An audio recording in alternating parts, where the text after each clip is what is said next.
പീഡിപ്പിക്കപ്പെട്ട പെണ്ണിനോട് പിറ്റേന്ന് ഇന്നലെ എങ്ങനെയുണ്ടായിരുന്നു എന്ന ആഭാസച്ചിരിയോടെയുള്ള അയാളുടെ ചോദ്യത്തിന് നിങ്ങൾ ഒട്ടും പോരായിരുന്നു, നിങ്ങൾക്ക് കരുത്ത് കുറവാണ്, ഒരു പെണ്ണിനെ പൂർണ്ണമായും തൃപ്തിപ്പെടുത്താൻ നിങ്ങൾക്കാവുമെന്ന് തോന്നുന്നില്ല എന്ന മറുപടി പറഞ്ഞ പെണ്ണാണ് സിതാരയുടെ കഥകൾ എന്ന പുസ്തകത്തിലെ അഗ്നി എന്ന കഥയിലെ പെൺകുട്ടി.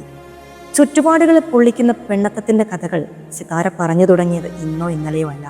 പക്ഷേ ഇന്നത് ആഴത്തിൽ പൊള്ളിക്കുന്ന ഒരു ആസിഡ് പോലെ അമ്ലത്തിലെത്തി നിൽക്കുന്നു. പ്രതിരോധത്തിൻ്റെ എഴുത്താണിത്. വർത്തമാനകാല സമൂഹത്തോടുള്ള പ്രതിഷേധം നിറഞ്ഞു നിൽക്കുന്ന 11 കഥകൾ.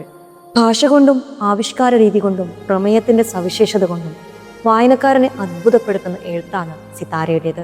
വായിച്ചു കഴിയുമ്പോൾ അസ്വസ്ഥതയുടെ വിറകടുപ്പിൽ നിന്നുയരുന്ന പുക ശ്വസിച്ച് നിങ്ങൾക്ക് ശ്വാസം മുട്ടും. ഉരുക്കുപോലൊരു പെണ്ണിൻ്റെ കഥകളാണിതെന്ന് തിരിച്ചറിയാൻ, ഒരു സഹജീവിയോടുള്ള എല്ലാ സ്നേഹത്തോടും കൂടി ആ കൈകളിൽ മുറുക്കി പിടിച്ച് നിങ്ങൾ ഇനിയും എഴുതൂ എന്നുറക്കെ പറയാൻ നിങ്ങൾ ഈ കഥകൾ മുഴുവൻ വായിക്കണമെന്നില്ല.